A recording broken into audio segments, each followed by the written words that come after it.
Morning students. Today our topic is friction. ठीक है, देखिए फ्रिक्शन के बारे में हम पहले भी बात कर चुके हैं कि फ्रिक्शन एक तरह का कैसा फोर्स होता है, contact force. Friction is a contact force. ठीक है, तो क्या होता है, देखिए स्टूडेंट्स, एक ऑब्जेक्ट है, एक ग्राउंड सरफेस पे रखा हुआ है। होता क्या है, अगर हम इसको माइक्रोस्कोपिक लेवल पे देखें तो इस ब्लॉक की सरफेस और इस ब्लॉक की सरफेस देखो कैसे होती है। ये जो हमारी सरफेस होती है वो देखो कुछ इस तरीके से होती है, और ये ब्लॉक की सरफेस जो बॉटम होता है वो इस तरीके का होता है। तो जब ये सरफेस इस पे रख देंगे तो इनके आपस में क्या हो जाती है, इंटरलॉकिंग हो जाती है। तो होता क्या है कि जब हम फोर्स लगाते हैं इस पे थोड़ा सा, तब भी ये ब्लॉक क्या होता है, मूव नहीं होता। किसकी वजह से स्टूडेंट्स मूव नहीं होता, इंटरलॉकिंग की वजह से मूव होता है। और यही क्या कहलाता है स्टूडेंट्स, इसी को हम बोलते हैं फ्रिक्शन बोलते हैं। ठीक है, तो जैसे क्या होता है, जैसे मान लीजिए एक ऑब्जेक्ट पड़ा, तो ऐसा नहीं है कि हर कोई उस पर फोर्स लगा वो मूव कर जाएगा, ऐसा भी नहीं होता। मान लो इस टॉपलो का पत्थर पड़ा हुआ है, हम उस पर फोर्स लगाए वो मूव नहीं कर रहा। किसकी वजह से मूव नहीं कर रहा, क्योंकि हम क्या नहीं क्रॉस पा रहे, उसकी क्या क्रॉस नहीं कर पा रहे, उसकी इंटरलॉकिंग में जो जितना फोर्स लगा था, फोर्स ऑफ अट्रैक्शन, हम उसको क्रॉस ही नहीं कर पा रहे। ठीक है, तो इस वजह से वो ब्लॉक आगे नहीं चल पाता। ठीक है, बट हम ज़्यादा फोर्स लगा देते हैं, मान लो हमने फोर्स लगा दिया 1000 न्यूटन का, तो वो 100 kg का ब्लॉक क्या हो जाएगा, मूव करना स्टार्ट कर देगा। इसका मतलब हमने क्या किया है, उस फोर्स ऑफ फ्रिक्शन, मतलब जो रोकने वाला फोर्स था, फोर्स ऑफ फ्रिक्शन, उससे हमने ज़्यादा फोर्स उस ब्लॉक पे लगा दिया है। तो ज़्यादा फोर्स लगा देंगे तो ब्लॉक क्या कर देगा, चलना स्टार्ट कर देगा। तो समझ में आ रही है बात। तो फोर्स ऑफ फ्रिक्शन का मतलब समझ में आया। फोर्स ऑफ फ्रिक्शन का मतलब होता है कि ये आपस में सरफेसेस क्या होते हैं, रफ होती हैं, वो उनके बीच में क्या होती है, इंटरलॉकिंग हो जाती है। अगर मुझे इस ऑब्जेक्ट को चलाना है तो मुझे क्या करना पड़ेगा, उस रोकने वाले फोर्स ऑफ फ्रिक्शन से हमें क्या करना पड़ेगा, ज़्यादा फोर्स लगाना पड़ेगा, जिससे वो ऑब्जेक्ट क्या कर दे, मूव करना स्टार्ट कर दे। क्लियर है, तो इसको फोर्स ऑफ फ्रिक्शन बोला जाता है। क्लियर है। ठीक है, आपने देखा भी होगा कि जब हम कैरम बोर्ड खेलते हैं तो कैरम बोर्ड की जब शुरू में बिल्कुल नया होता है तो बिल्कुल सरफेस उसकी क्या होती है, बहुत स्मूथ होती है। ठीक है, बट जैसे जैसे हम खेलते चले जाते हैं उस पर थोड़ी देर बाद उसकी सरफेस क्या हो जाती है, रफ हो जाती है। तो उस पर हमें पाउडर स्प्रेड करना होता था कि हम उस सरफेस को क्या करें, स्मूथ कर सकें। तो सर जब जैसे ही हम पाउडर स्प्रेड करते हैं स्टूडेंट्स तो होता क्या है, जैसे हम पाउडर स्प्रेड करते हैं तो ये जो इरेगुलरिटीज होती हैं सरफेसेस के बीच में, वो पाउडर लगा लेता है, फिल कर लेता है, तो इंटरलॉकिंग खत्म हो जाती है। तो उस सरफेस पे वो जो स्ट्राइकर है हमारा, वो तेजी से भागना स्टार्ट कर देगा।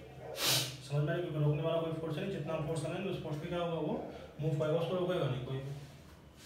ठीक है, इसी तरह देखा होगा आपने कि हमारे बाइक्स के टायर्स, हमारी चप्पलें चलते चलते क्या हो जाती है, घिस जाती है। किसकी वजह से स्टूडेंट्स, फ्रिक्शन की वजह से। ठीक है, तो फ्रिक्शन हमारे लिए क्या है, नुकसान भी करता है, और फ्रिक्शन के क्या है, फायदे भी है।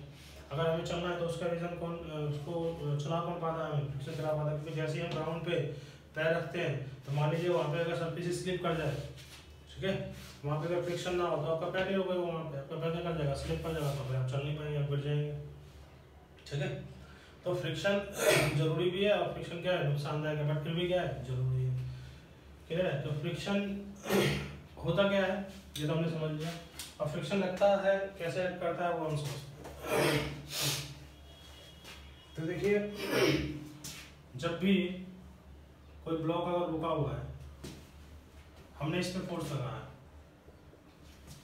ठीक है, एमआस का ब्लॉक है, हमने इस पे फोर्स लगाया और ये ब्लॉक नहीं चल रहा है। इसका मतलब अगर ये ब्लॉक इज एट रेस्ट, अगर ब्लॉक स्टूडेंट्स रेस्ट पे है तो उस टाइम कौन सा फ्रिक्शन ऐड करेगा, स्टैटिक फ्रिक्शन। ठीक है, तो friction is a contact force, और हमने पहले पढ़ लिया था, इट ऑलवेज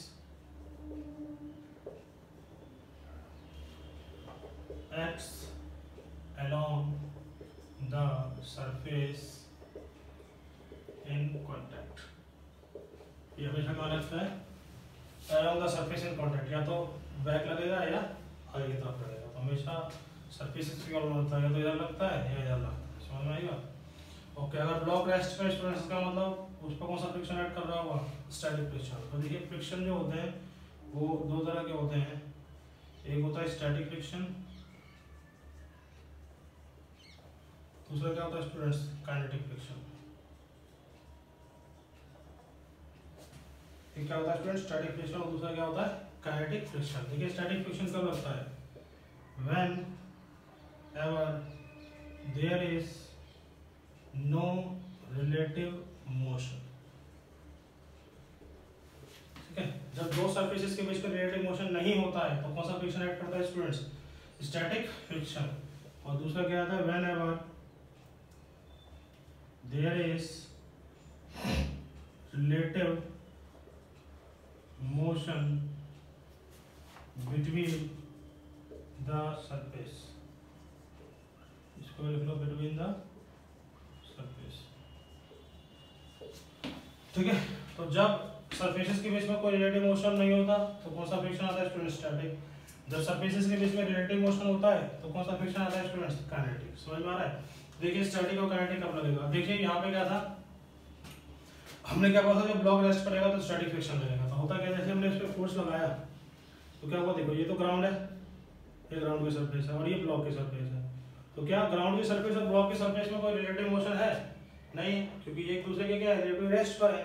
तो रेस्ट पर तो कौन सा फ्रिक्शन एक्ट करेगा स्टूडेंट, स्टैटिक फ्रिक्शन एक्ट करेगा। बट मान लीजिए ये ब्लॉक इस पे 2 मीटर पर सेकंड की स्पीड से चल रहा होगा, तो देखिए ग्राउंड तो रेस्ट पर है, ग्राउंड क्या है स्टूडेंट्स रेस्ट पर है, और ये ब्लॉक क्या हो चल रहा है, तो इसका मतलब ग्राउंड रेस्ट पर चल रहा है, इन दोनों के बीच में क्या है स्टूडेंट्स रिलेटिव मोशन है। इसका मतलब यहाँ पे कौन सा फ्रिक्शन एक्ट करेगा, काइनेटिक फ्रिक्शन एक्ट करेगा। ठीक है, तो स्टैटिक फ्रिक्शन एक्ट करेगा यहाँ पे जब ब्लॉक रेस्ट पर रहेगा, और जब ब्लॉक क्या करेगा मोशन कर रहा होगा, या फिर जिस सरफेस को कांटेक्ट में होगा वो रिलेटिव मोशन कर रहा होगा, उस केस में दोनों के बीच में क्या लगेगा काइनेटिक फ्रिक्शन। क्योंकि देखिए स्टूडेंट इसकी वेलोसिटी क्या है 0 और ब्लॉक की वेलोसिटी कितनी है 2 मीटर पर सेकंड। यहाँ पे सरफेस की वेलोसिटी भी 0 है, इस ब्लॉक की वेलोसिटी भी क्या है 0, क्योंकि फोर्स लगाने पे ऑब्जेक्ट क्या है मूव नहीं कर रहा है, इसमें तो यहाँ पे क्या लग रहा होगा स्टैटिक फ्रिक्शन लग रहा होगा। ठीक है, मैं कुछ एग्जांपल आपको बताता हूँ कि कब कैसे स्टैटिक फ्रिक्शन को हम देखते हैं, कब कैसे काइनेटिक फ्रिक्शन को हम देखते हैं। मान लीजिए एक ब्लॉक है ऐसे और एक ब्लॉक ऐसे है, ये चल रहा है स्टूडेंट्स 2 मीटर पर सेकंड से और ये चल रहा है स्टूडेंट्स 2 मीटर पर सेकंड से, और ये क्या है स्टूडेंट्स ग्राउंड है।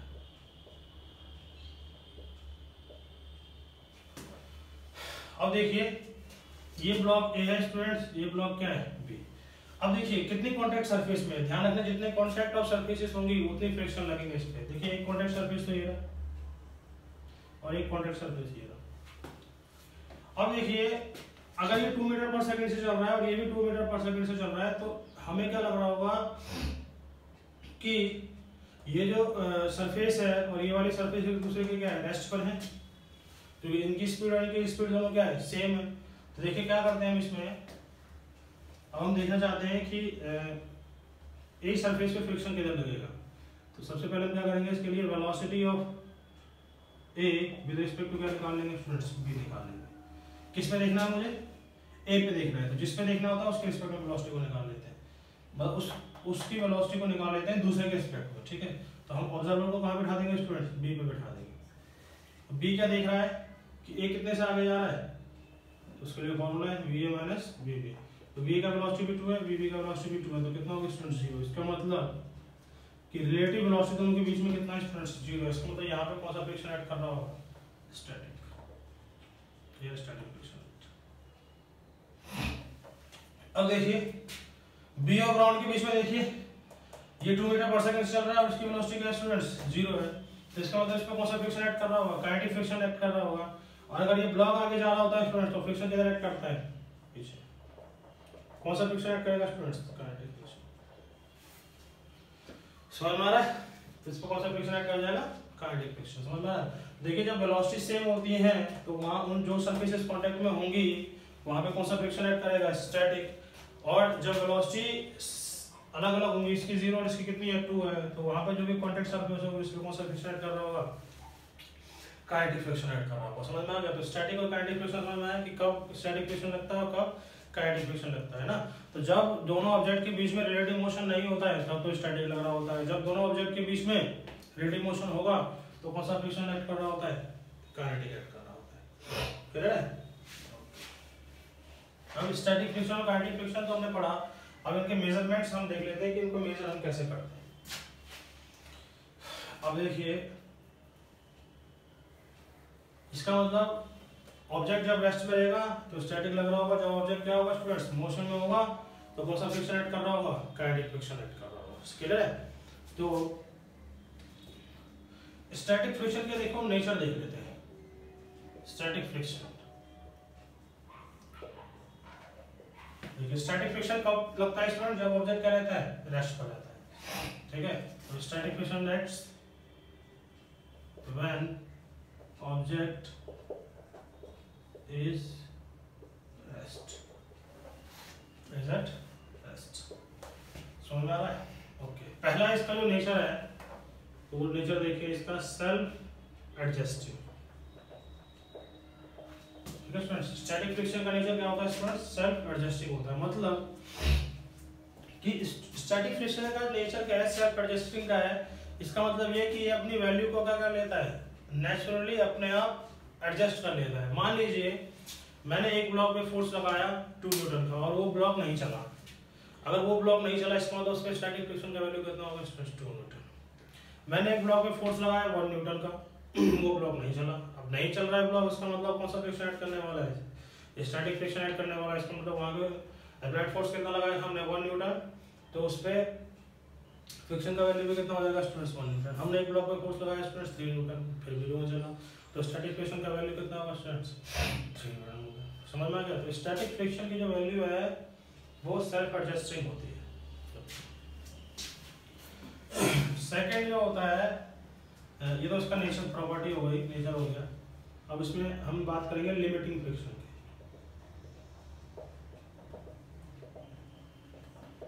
तो लिमिटिंग फ्रिक्शन क्या होता है, it is the maximum value of static friction. तो देखिए स्टूडेंट्स, लिमिटिंग फ्रिक्शन जो होता है स्टैटिक फ्रिक्शन का मैक्सिमम वैल्यू होता है। ठीक है, मतलब इस वैल्यू तक वो ब्लॉक रुका रह सकता है, मतलब उस फ्रिक्शन की इस वैल्यू तक ब्लॉक रुका रह सकता है। जैसे मान लीजिए हमने किसी सरफेस के लिए स्टैटिक फ्रिक्शन डिफाइन कर दिया, लेट्स से आया है कैलकुलेशन से, लेट्स से 10 न्यूटन आ गया, हमने उस पर अप्लाइड फोर्स कितना लगा दिया, 10 न्यूटन। तो अप्लाइड फोर्स अगर 10 न्यूटन लगाया है और स्टैटिक फ्रिक्शन का मैक्सिमम वैल्यू स्टूडेंट्स कितना है, 10 न्यूटन, तो तब तक ब्लॉक क्या रहेगा, रुका रहेगा। बट अगर हमने अप्लाइड फोर्स का वैल्यू 10.00001 भी कर दिया तो वो क्या होगा, स्टैटिक फ्रिक्शन से थोड़ा सा ज्यादा हो गया। उस केस में ब्लॉक क्या करेगा स्टूडेंट्स, मूव करने लग जाएगा, और जैसे ही ब्लॉक मूव करना स्टार्ट कर देगा उसी टाइम कौन सा फ्रिक्शन ऐड करने लग जाएगा, उस पे काइनेटिक फ्रिक्शन ऐड करने लग जाएगा। Clear students? तो स्टैटिक फ्रिक्शन का वैल्यू क्या हो सकता है, 0 भी हो सकता है, 1 भी हो सकता है, 2 भी हो सकता है, अप टू कहां तक होगा, Fs मैक्स तक होगा, यानी लिमिटिंग फ्रिक्शन तक होगा। Fl लिखते हैं इसको हम, या फिर क्या लिखते हैं, Fs मैक्स। Fs मतलब स्टैटिक फ्रिक्शन का मैक्सिमम वैल्यू। इसका मतलब ये है कि कोई ब्लॉक कब तक नहीं चल सकता है, कोई ब्लॉक जब तक नहीं चल सकता है जब तक कि वो किस वैल्यू को क्रॉस ना कर दे, लिमिटिंग फ्रिक्शन को क्रॉस ना कर दे। तो देखिए क्या होता है, मान लीजिए एक ब्लॉक है मास का, तो सबसे पहले इस पे नॉर्मल लगेगा, एम डाउनवर्ड क्या लग जाएगा स्टूडेंट्स, mg। तो लिमिटिंग फ्रिक्शन का वैल्यू डायरेक्टली प्रोपोर्शनल टू किसके होता है स्टूडेंट्स, नॉर्मल रिएक्शन के, कि जितना नॉर्मल रिएक्शन होगा लिमिटिंग फ्रिक्शन क्या होगा, उतना ही ज्यादा होगा। ठीक है, जैसे डायरेक्टली प्रोपोर्शनल साइन को हटाते हैं एक कांस्टेंट लगता है, दैट इज म्यू एस। क्या लगता है, म्यू एस। और इस म्यू एस को स्टूडेंट्स हम बोलते हैं कोएफिशिएंट ऑफ स्टैटिक फ्रिक्शन। इस म्यू एस को क्या बोलते हैं students, coefficient of static friction. Clear है, समझ में आ रहा है?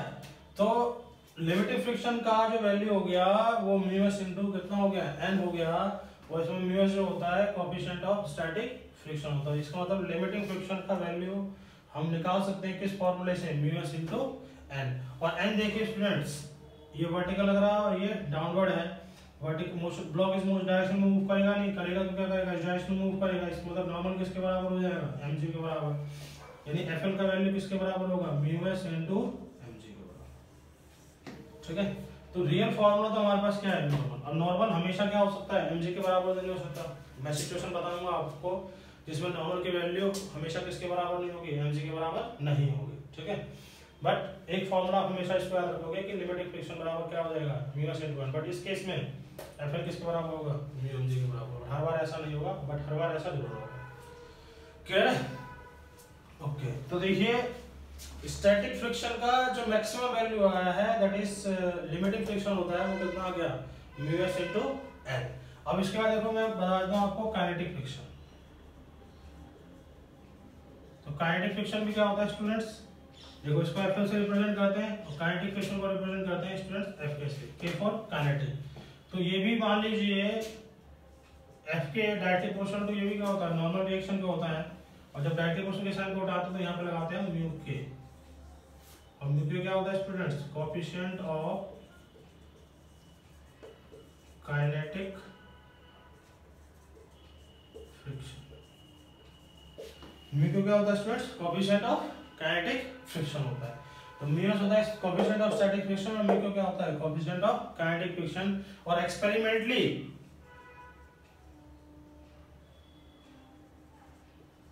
म्यूएस की वैल्यू म्यू से बड़ी होती है, ये आप याद रखिए कि अगर एक्सपेरिमेंटली मैं बात करूं तो static friction coefficient kinetic friction coefficient से बड़ा होता है। तो अगर ये बड़ा हो गया, देखिए स्टूडेंट, ये इससे मल्टीप्लाई हो रहा है, दोनों में नॉर्मल रिएक्शन है, इसका मतलब ये वाला वैल्यू इससे बड़ा हो जाएगा। इसका मतलब Fl की जो वैल्यू होगी वो ग्रेटर देन किसके होगी स्टूडेंट्स, Fk की होगी। यानी स्टैटिक फ्रिक्शन की जो मैक्सिमम वैल्यू होती है, limiting friction is always greater than kinetic friction. समझ में आ रहा है? क्लियर है? तो ये जो फॉर्मूला है ये हमें बता रहा है कि आप लिमिटिंग फ्रिक्शन कैसे कैलकुलेट कर सकते हैं, और ये फॉर्मूला हमें क्या बता रहा है कि आप काइनेटिक फ्रिक्शन कैसे कैलकुलेट कर सकते हैं। तो ये लिमिटिंग फ्रिक्शन का फॉर्मूला हो गया और ये काइनेटिक फ्रिक्शन का फॉर्मूला हो गया। क्लियर है? ओके, इसमें फ्रिक्शन की एक बात और है कि फ्रिक्शन, या इसको बाद में देखेंगे, लास्ट पॉइंट होगा।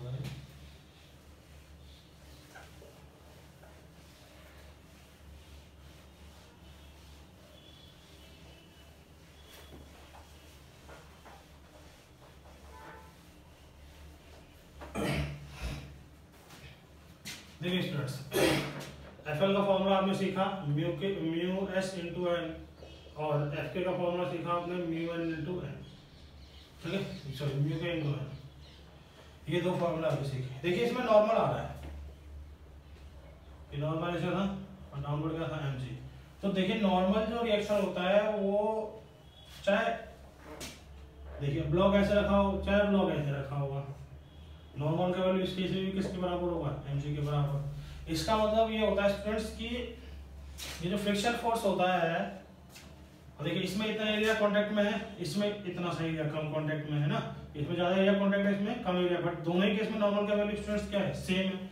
अब दोनों ही केस में नॉर्मल का वैल्यू सेम है, इसका मतलब फ्रिक्शन का वैल्यू चाहे इसमें निकालें चाहे इसमें निकालें, दोनों में क्या है, सेम। इसको तो यहाँ से एक पॉइंट लिख सकते हैं, friction, the value of friction is independent to the area of contact। मतलब कितना एरिया कांटेक्ट में है उसके इंडिपेंडेंट। अगर हल्का सा भी एरिया कांटेक्ट में होगा, छोटा सा भी एरिया कांटेक्ट में होगा, तो फ्रिक्शन का वैल्यू क्या रहेगा, सेम ही रहेगा स्टूडेंट्स। क्लियर? तो ये एरिया से क्या होता है, इंडिपेंडेंट होता है, ठीक है। कम एरिया पे भी फ्रिक्शन उतना ही लगेगा जितना का लगेगा ज्यादा एरिया पे लगेगा। समझ में आ रहा है? ओके, अब एक एक्सपेरिमेंट में ड्रॉ आपके लिए प्लॉट करके दिखा रहा हूं, that is graph between applied force and friction. ठीक है स्टूडेंट्स, अप्लाइड फोर्स और फ्रिक्शन के बीच में मैं ग्राफ प्लॉट करना चाह रहा हूं। तो देखिए एक ब्लॉक है, मान लेते हैं 2 kg का ब्लॉक है, इस पर हम फोर्स लगाएंगे। यहाँ पे जो ग्राउंड है, ग्राउंड और ब्लॉक के बीच में जो कोएफिशिएंट ऑफ फ्रिक्शन दे रखे हैं, हमें म्यूएस का वैल्यू दे रखा है 0.6 और म्यू का वैल्यू दे रखा है 0. ये हमें दिया हुआ, हमें ग्राफ प्लॉट करना है स्टूडेंट्स। तो सबसे पहले हम क्या करेंगे, नॉर्मल निकालेंगे। देखिए स्टूडेंट्स, नॉर्मल अपवर्ड लगेगा, डाउनवर्ड का लगेगा 2 × g, ठीक है। तो यहाँ से नॉर्मल किसके बराबर हो जाएगा स्टूडेंट्स, 2g के बराबर। नॉर्मल इक्वल टू 2 × g कितना ले लेंगे हम, 10, तो नॉर्मल का वैल्यू कितना आ गया, 20 न्यूटन। गया स्टूडेंट्स 20 न्यूटन का। क्लियर, ये नॉर्मल का वैल्यू हो गया। अब उसके बाद हम निकाल लेंगे इसमें लिमिटिंग फ्रिक्शन। लिमिटिंग फ्रिक्शन कितना होगा students, mu S into N. तो लिमिटिंग फ्रिक्शन कितना आ गया, म्यू एस की वैल्यू कितनी है स्टूडेंट्स 0.6, एन कितना है स्टूडेंट्स हमारे पास 20, तो एफ एल का वैल्यू कितना आ गया स्टूडेंट्स 12 न्यूटन। इस तरह एफ के निकाल लेंगे स्टूडेंट्स, म्यू के इंटू एन। म्यू का कितना है स्टूडेंट्स 0.5, एन कितना है स्टूडेंट्स बताइए 20, कितना आ गया स्टूडेंट्स 10 न्यूटन। इसको तो हमने एफ एल का वैल्यू भी निकाल लिया और एफ पी का वैल्यू भी निकाल लिया। एफ एल क्या है स्टूडेंट्स, स्टैटिक फ्रिक्शन का मैक्सिमम वैल्यू। समझ में आया? ओके। कोई भी ब्लॉक कब तक मूव नहीं कर सकता, कोई भी ब्लॉक जब तक मूव नहीं कर सकता जब तक कि उस पे लगने वाला फोर्स स्टैटिक फ्रिक्शन की maximum value that is limiting friction को क्रॉस ना कर दे। ठीक है, तो केस फर्स्ट देखो मैं ले रहा हूं, if F equal to 0 newton. F को, F क्या है स्टूडेंट्स, अप्लाइड फोर्स। अगर अप्लाइड फोर्स को मैंने क्या कर लिया 0 न्यूटन लिया, तो क्या ये ब्लॉक मूव करेगा स्टूडेंट्स, मूव नहीं करेगा, क्योंकि 0 न्यूटन किससे कम है स्टूडेंट्स, 12 न्यूटन से कम है। इसका मतलब एक्सीलरेशन ब्लॉक का क्या हो जाएगा 0, और उसके से फ्रिक्शन का वैल्यू किसके बराबर होगा स्टूडेंट्स 0 न्यूटन के बराबर, क्योंकि चल नहीं रहा। तो जितना अप्लाइड फोर्स लगाएंगे उतना ही क्या हो जाएगा स्टैटिक फ्रिक्शन का वैल्यू, क्योंकि स्टैटिक फ्रिक्शन कैसा है, सेल्फ एडजस्टिंग नेचर का होता है। क्लियर। नाउ केस सेकंड ले रहा हूं मैं, F इक्वल टू 2 न्यूटन। और F को मैंने क्या कर दिया स्टूडेंट्स 2 न्यूटन कर लिया, तो क्या ये ब्लॉक मूव करेगा, नहीं। अभी भी ब्लॉक मूव नहीं करेगा, क्यों नहीं मूव करेगा, क्योंकि अप्लाइड फोर्स का वैल्यू लिमिटिंग फ्रिक्शन क्या है स्टूडेंट्स कम है, तो अभी भी क्या होगा एक्सीलरेशन इसका 0 होगा, और फ्रिक्शन का वैल्यू सेल्फ एडजस्टिंग नेचर से कितना हो जाएगा 2 न्यूटन। अगर थर्ड केस ले रहा हूं, if F equal to let's say 8 Newton, क्या अभी मूव करेगा, नहीं करेगा, क्योंकि लिमिटिंग फ्रिक्शन से अभी भी क्या है कम है। तो इस केस में फ्रिक्शन का वैल्यू कितना हो जाएगा स्टूडेंट्स 8 न्यूटन हो जाएगा, और एक्सीलरेशन कितना हो जाएगा 0। केस फोर्थ ले रहा हूं students, if F equal let's say 10 Newton, क्या अभी भी ब्लॉक मूव करेगा, नहीं। तो इस केस में फ्रिक्शन का वैल्यू कितना हो जाएगा स्टूडेंट्स, फ्रिक्शन का वैल्यू हो जाएगा 10 न्यूटन, और एक्सीलरेशन कितना रहेगा 0। केस फिफ्थ ले रहा हूं मैं, if F equal to 12 newton, अगर F की वैल्यू भी 12 न्यूटन ले ली, तो उसके से भी फ्रिक्शन की वैल्यू कितनी हो जाएगी स्टूडेंट्स 12 न्यूटन। अभी भी ब्लॉक मूव करेगा, नहीं मूव करेगा, क्योंकि अभी किसके बराबर हुआ लिमिटिंग फ्रिक्शन के। जब तक इससे ज्यादा नहीं होता तो भाई ब्लॉक मूव नहीं कर सकता। अब मैंने इसको मूव करा दिया, इफ F इक्वल टू क्या ले रहा हूं मैं 12.001 न्यूटन। अब इस केस में फ्रिक्शन का वैल्यू क्या हो जाएगा स्टूडेंट्स, क्या अब एक्सीलरेशन इसका 0 रहेगा, नो, एक्सीलरेशन नॉट इक्वल 0। क्यों, क्योंकि अप्लाइड फोर्स की वैल्यू किससे ज्यादा हो चुकी है, लिमिटिंग फ्रिक्शन से ज्यादा हो चुकी है। तो उस केस में आप कौन सा फ्रिक्शन ऐड करने लग जाएगा स्टूडेंट्स, काइनेटिक, और काइनेटिक फ्रिक्शन का वैल्यू क्या होगा स्टूडेंट्स 10 न्यूटन। अब केस फिफ्थ ले रहा हूं मैं, ये सिक्स था।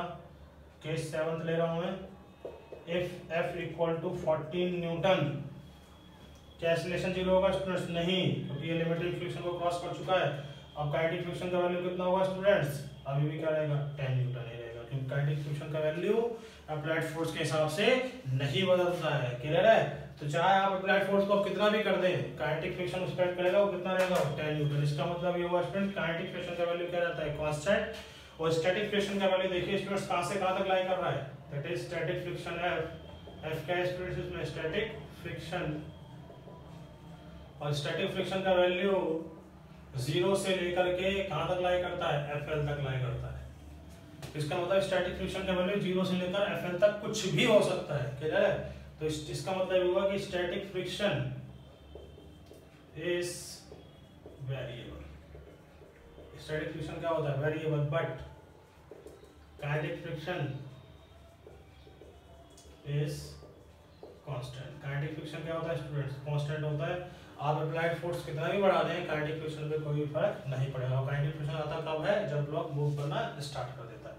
तो देखिए अब मैं ग्राफ प्लॉट कर रहा हूँ, यहाँ पे तो मैं ले रहा हूँ मैं फ्रिक्शन को, और यहाँ पे ले रहा हूँ मैं स्टूडेंट्स अप्लाइड फोर्स को। तो देखिए जब हमने अप्लाइड फोर्स 0 रखा तो फ्रिक्शन का वैल्यू क्या था स्टूडेंट्स 0 का यूनिट, ठीक है। फिर मैंने मान लो अप्लाइड फोर्स का वैल्यू कितना ले लिया स्टूडेंट्स 2 न्यूटन, तो फ्रिक्शन भी कितना होगा स्टूडेंट्स 2 न्यूटन।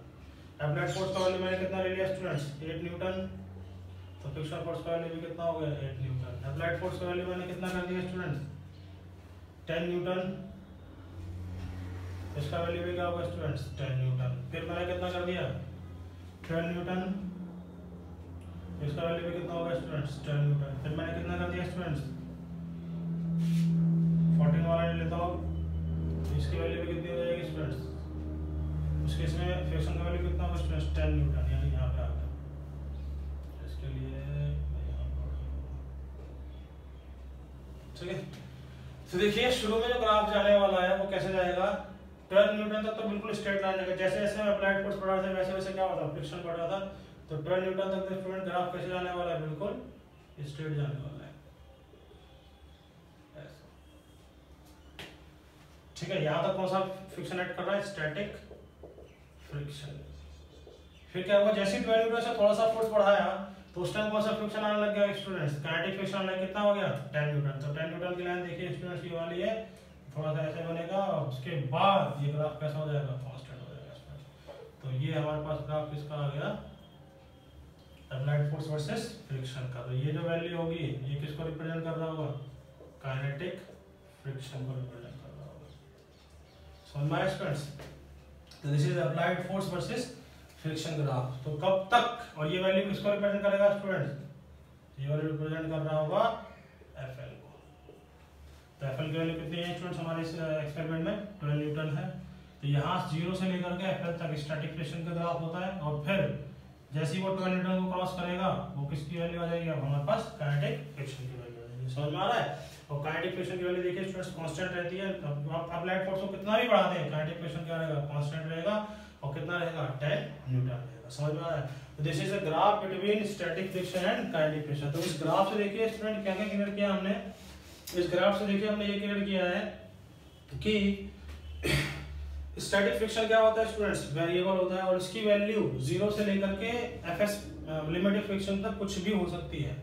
ठीक है, और जब ब्लॉक मूव करना स्टार्ट कर देगा स्टूडेंट तो काइनेटिक फ्रिक्शन ऐड करने लगेगा, और काइनेटिक फ्रिक्शन की वैल्यू क्या रहती है स्टूडेंट्स, कांस्टेंट रहती है, वो अप्लाइड फोर्स पर डिपेंड नहीं करती है। और काइनेटिक फ्रिक्शन जब तक सिग्निफिकेंस पे नहीं आ सकता जब तक कि ब्लॉक मूव करना स्टार्ट ना कर दे। समझ में आ रही है बात, ओके नोट कर लीजिए इस एक्सपेरिमेंट।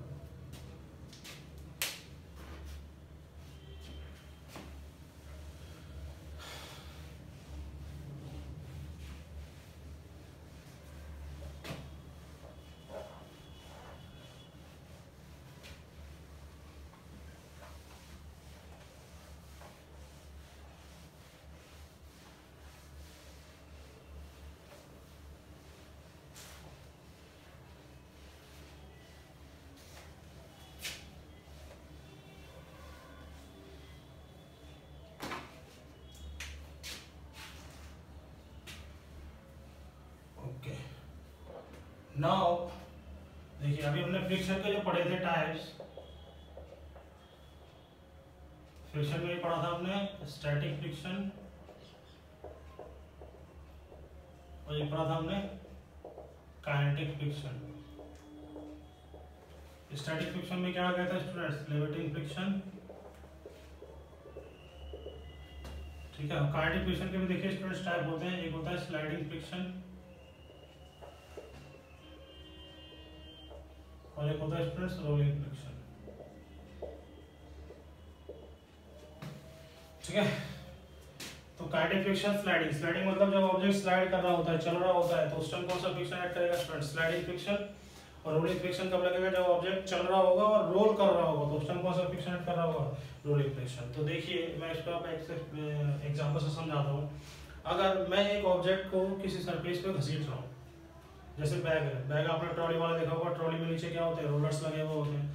मान लीजिए हम क्या कर रहे हैं, रोलर्स हमने उसको हटा दिए तो हम उसको खींच रहे हैं।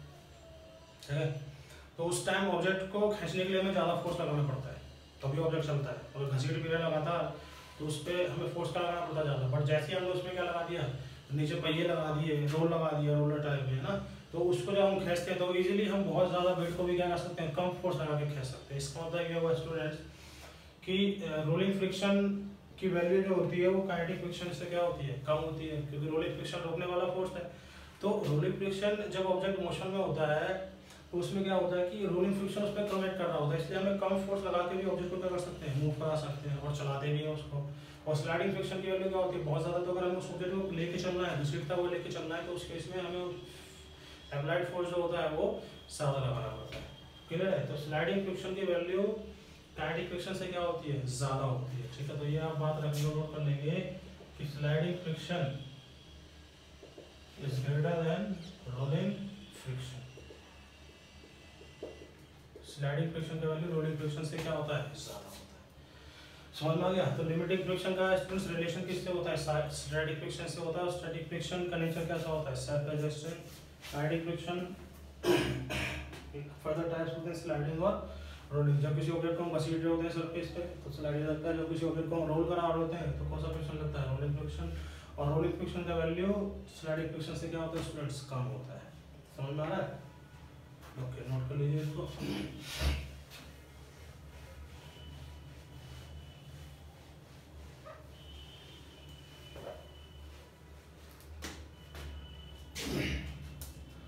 अब देखिए स्टूडेंट्स, अब मैं लिख रहा हूँ यहाँ पे एंगल ऑफ फ्रिक्शन। ठीक है, एंगल ऑफ फ्रिक्शन क्या होता है, देखिए एक ब्लॉक मैंने बनाया, ब्लॉक का मास कितना है स्टूडेंट्स,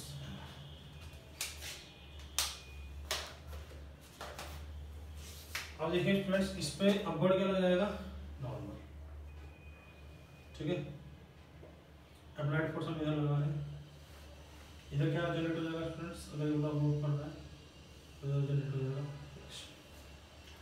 ठीक है, तो नॉर्मल रिएक्शन और फ्रिक्शन का रिजल्टेंट देखिए किधर जाएगा, इसके पैरेलल हम क्या बना देंगे, नॉर्मल आ गया, और इसके पैरेलल हमने इधर क्या बना दिया, फ्रिक्शन बना दिया। और ये इसका क्या हो जाएगा स्टूडेंट्स, रिजल्टेंट हो जाएगा, दैट इज एफ नॉट।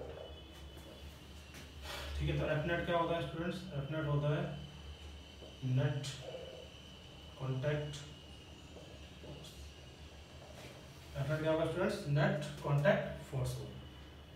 ठीक है, तो F net is a net contact force, किस किस के बीच का है वो, फ्रिक्शन और नॉर्मल, क्योंकि नॉर्मल भी कॉन्टैक्ट फोर्स है, फ्रिक्शन भी कॉन्टैक्ट फोर्स है। एमजी कॉन्टैक्ट फोर्स नहीं है, हमने लिखा ही नहीं इसको तो हम लेंगे।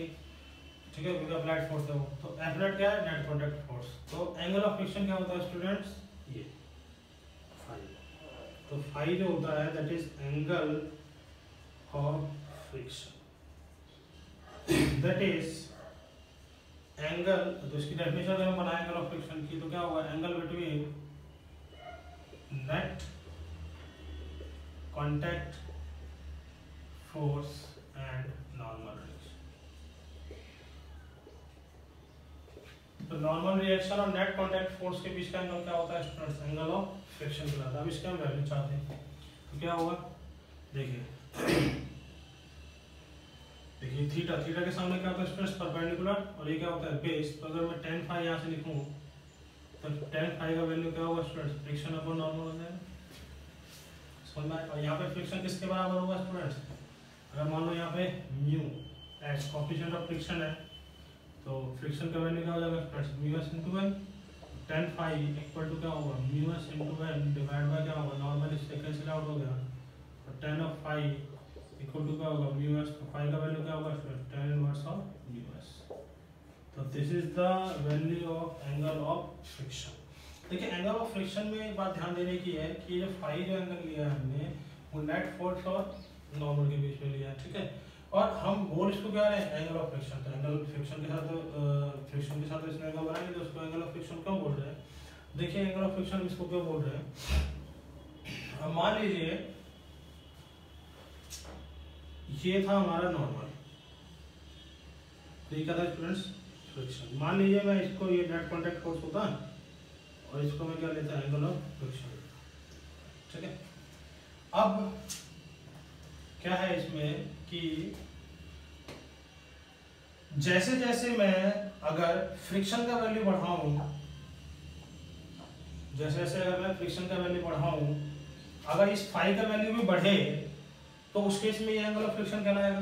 ठीक है, अब देखिए मैं एंगल ऑफ फ्रिक्शन का वैल्यू बढ़ा रहा हूँ, इस वेक्टर को मैंने थोड़ा सा बड़ा कर दिया और ये क्या नॉर्मल उतना कर दिया रखा हमने, फ्रिक्शन देखिए आ गया नेट कॉन्टैक्ट फोर्स।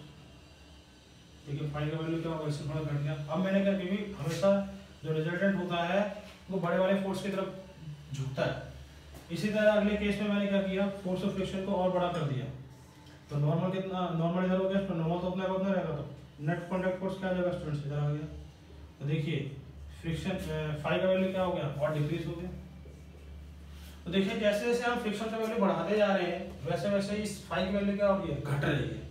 तो अगर एंगल ऑफ फ्रिक्शन अगर मैं ये लेता हूँ तो उस केस में फ्रिक्शन बढ़ रहा है, एंगल ऑफ फ्रिक्शन क्या हो रहा है, कम हो रहा है, तो इसका मतलब गलत हो गया। तो इसका मतलब एंगल ऑफ फ्रिक्शन ये नहीं होना चाहिए। बट इसमें देखिए पहले फाई ऐसा था, अब फाई ऐसा हो गया, अब फाई कितना हो गया, बढ़ गया। तो जैसे जैसे मैं फ्रिक्शन बढ़ा रहा हूँ वैसे वैसे एंगल ऑफ फ्रिक्शन क्या हो रहा है, बढ़ रहा है। तो इसलिए एंगल ऑफ फ्रिक्शन क्या लिया जाता है स्टूडेंट्स, ये वाला लिया जाता है। समझ में आ रहा है? तो इसलिए एंगल ऑफ फ्रिक्शन क्या लिया जाता है, नेट कांटेक्ट फिट्स और नॉर्मल के बीच के एंगल को क्या लेते हैं, हम एंगल ऑफ फ्रिक्शन लेते हैं। क्लियर है? नोट कर लीजिए इसको। और यहाँ पे अगर नेट कांटेक्ट फोर्स की बात करूँ मैं, नेट कांटेक्ट फोर्स वो कितना होगा स्टूडेंट्स, देखिए एक फ्रिक्शन है और एक क्या है नॉर्मल, दोनों के बीच का एंगल कितना है स्टूडेंट, 90 डिग्री है। तो नेट कांटेक्ट फोर्स कितना हो जाएगा स्टूडेंट, जब दो वेक्टर 90 डिग्री होते हैं ये हो जाता है। तो this is the value of net contact force, friction का स्क्वायर प्लस नॉर्मल का स्क्वायर का root under, this is the value of net contact force. समझ आ रहा है? नोट कर लीजिए इसको।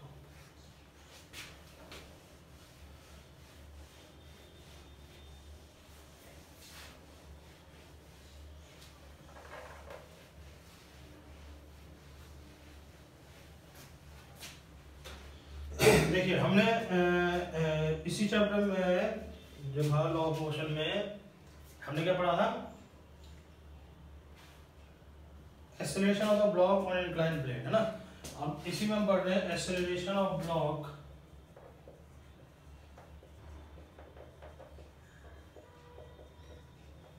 On inclined plane. अब इस केस में सब स्टूडेंट्स क्या था, वहां पे तो सरफेस स्मूथ थी और यहाँ पे सरफेस क्या है, फ्रिक्शन वाली है। तो ये क्या है, मास है में, ठीक है, ऐसा रखा हुआ। हमें इसका एक्सेलरेशन निकालना है। यहाँ पे कोएफिशिएंट ऑफ फ्रिक्शन कितना है स्टूडेंट्स, रखा mu is the coefficient of friction.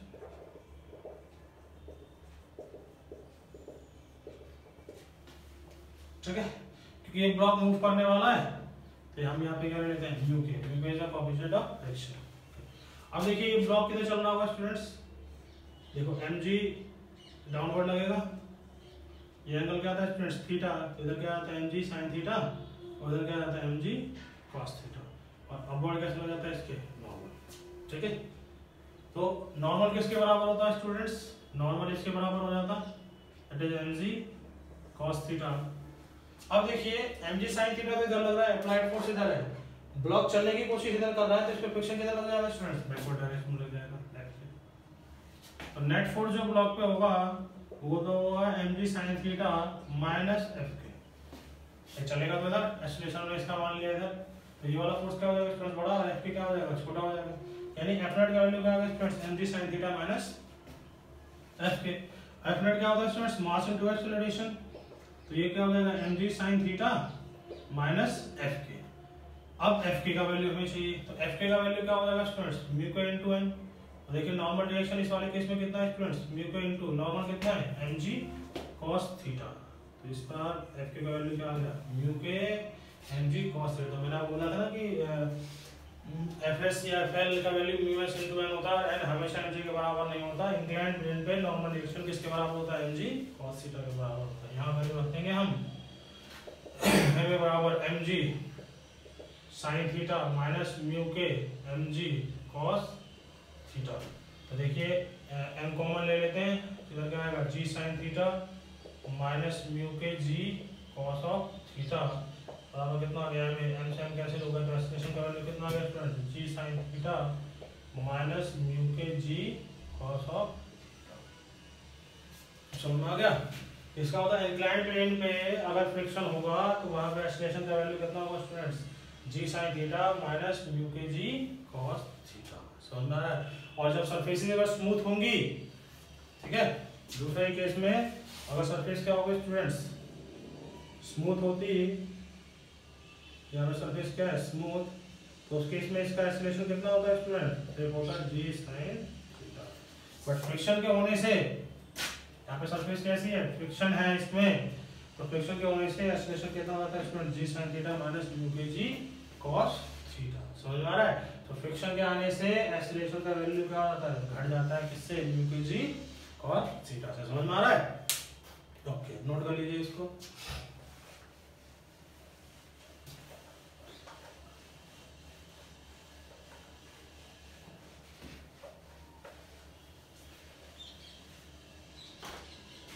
मैं आपको एक एग्जाम्पल बता दूँ आपको। जैसे मान लीजिए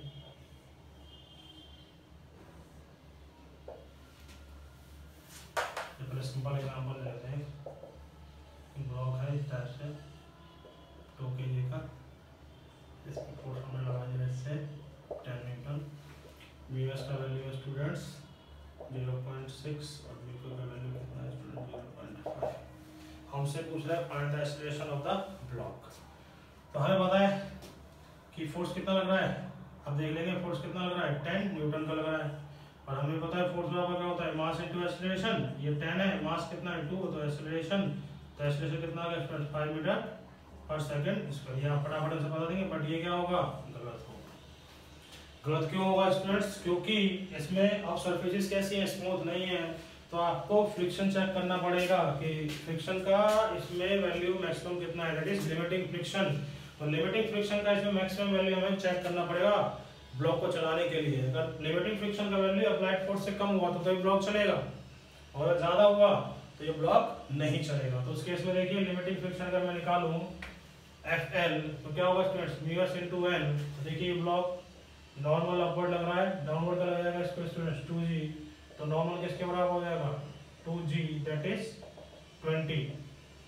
तो FL का वैल्यू क्या होगा स्टूडेंट्स 0.6 into 20, दैट इज कितना आ गया 12 न्यूटन। तो देखिए FL का वैल्यू कितना आ रहा है स्टूडेंट्स 12 न्यूटन। इसका मतलब ये ब्लॉक नहीं चलेगा, समझ में आ रहा है। तो इसका आंसर कितना होगा स्टूडेंट्स, एक्सीलरेशन इक्वल टू 0 लिख लोगे। रीजन क्या होगा students, the value of applied force is less than limiting friction. अगर लिमिट, तो ऐसे क्वेश्चनों में ध्यान रखना जब भी फ्रिक्शन लग रहा होगा तो एक्सीलरेशन के लिए आप डायरेक्ट ये फॉर्मूला नहीं लगाओगे। एक्सीलरेशन का डायरेक्ट कौन सा फॉर्मूला लगाओगे इसमें, तो सबसे पहले आपको चेक करना पड़ेगा लिमिटिंग फ्रिक्शन को। अगर लिमिटिंग फ्रिक्शन की वैल्यू अगर अप्लाइड फोर्स से क्या हो गई, ज्यादा हो जाएगी, तो उस केस में ब्लॉक मूव नहीं करेगा। अगर कम रही तो क्या होगा, ब्लॉक मूव करेगा। और मूव करने करेगा तो उस केस में मैं दूसरे इसमें ले लेता हूं। तो पहले वाले केस में हमने क्या लगाया, F इक्वल टू 10 न्यूटन। और मान लो इसी वाले एग्जांपल में मैं लिख लेता इसको, इस पे मैं लगा रहा हूँ अप्लाइड फोर्स 20 न्यूटन। देखिए 20 न्यूटन किससे ज्यादा है, FL से ज्यादा है। तो इसका मतलब ये ब्लॉक क्या होगा, मूव करेगा। और मूव करेगा तो उस केस में इस पे काइनेटिक फ्रिक्शन बैकवर्ड लगना स्टार्ट हो जाएगा Fk, और उस Fk का वैल्यू मुझे निकालना पड़ेगा। तो Fk यहाँ पे कितना होगा स्टूडेंट्स, म्यू के इनटू नॉर्मल डिवीजन। म्यू के कितना है 0.5, नॉर्मल कितना है स्टूडेंट्स 20, तो कितना हो गया स्टूडेंट्स 10 न्यूटन। यानी Fk का वैल्यू कितना आ गया हमारे पास 10 न्यूटन आ गया। तो इसका मतलब Fk कितना लग रहा होगा 10 न्यूटन लग रहा होगा। अब देखिए 20 न्यूटन आ गया है, 10 न्यूटन क्या लग रहा है स्टूडेंट्स, पीछे लग रहा है। तो एक्सीलरेशन इसका क्या होगा आगे। तो नेट फोर्स निकाल लेंगे इस पे हम। नेट फोर्स हो जाएगा हमारे पास 20 माइनस 10, दैट इज 10 न्यूटन। ये F नेट आ गया। और ये होता है mass into acceleration equal to 10। Mass कितना है students 2 into a equal to 10। तो एक्सीलरेशन का वैल्यू क्या आ गया students 5 metre per second square. समझ में आ गया। तो ये हमने कौन सा केस लिया, इफ अप्लाइड फोर्स इज कितना F इक्वल टू 20 न्यूटन। तो अगर 20 न्यूटन हमने लिया है तो उस केस में एक्सीलरेशन कितना आ रहा है 5 मीटर पर सेकंड स्क्वायर। और उस टाइम हमने कौन सा फोर्स ले लिया है स्टूडेंट्स, काइनेटिक फ्रिक्शन भी हमने सिग्निफिकेंस में लिया है। बट अगर अप्लाइड फोर्स लेंगे 10 न्यूटन तो उस केस में ब्लॉक मूव नहीं करेगा और एक्सीलरेशन कितना रहेगा 0 रहेगा। समझ में आ रहा है। तो ये फ्रिक्शन के क्वेश्चंस होते हैं, ठीक है। इसके आगे हम फ्रिक्शन के क्वेश्चन सॉल्व करेंगे, ठीक है। और जब भी फ्रिक्शन के क्वेश्चंस आएंगे तो हमें चेक करना होगा स्टैटिक फ्रिक्शन की वैल्यूज को कि वो उस वैल्यू को क्रॉस कर पा रहा है या नहीं कर पा रहा है। समझ में आ रहा है स्टूडेंट्स। तो आई होप आपको क्लियर होगा। आज के लिए इतना ही रखते हैं ना, बाकी नेक्स्ट क्लास में करेंगे। Thank you students.